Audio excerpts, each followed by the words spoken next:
उड़ावे परदेसवामा ए उड़ावे परदेसवामा अरे राजा मजवा उड़ावे परदेसवामा सैया मजवा उड़ावे परदेसवामा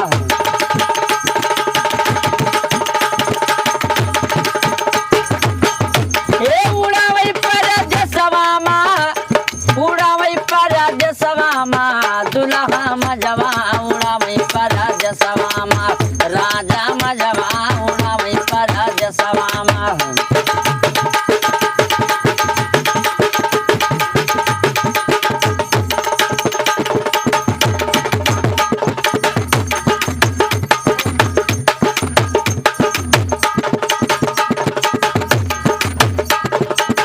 घर मारा हाई हरदमा ठनगना ठानी घर मारा हाई हरदमा ठनगना ठानी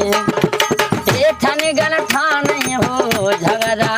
कारी घर हाई हरदमा ठनगना ठानी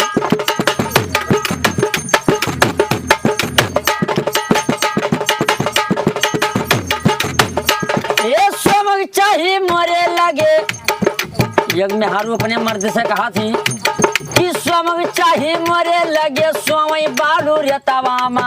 दुल्हा मजवा उड़ावे परदेसवामा राजा मजवा उड़ावे परदेसवामा ए सोमग चाही मोरे लगे अरे सोतई बालू रेतवामा दुल्हा मजवा उड़ावे परदेसवामा राजा मजवा उड़ावे परदेसवामा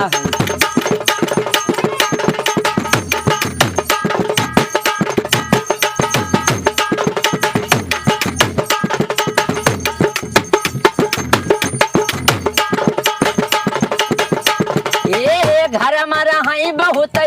मौजई मारे घर मारा हाई बहुत मौजई मारे अरे बहिरे जाए जबा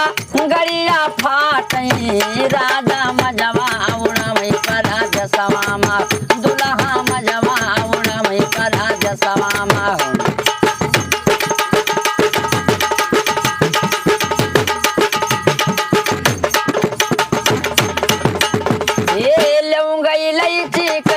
बीरवा लगायना लौंगई लैची के बीरा लगायना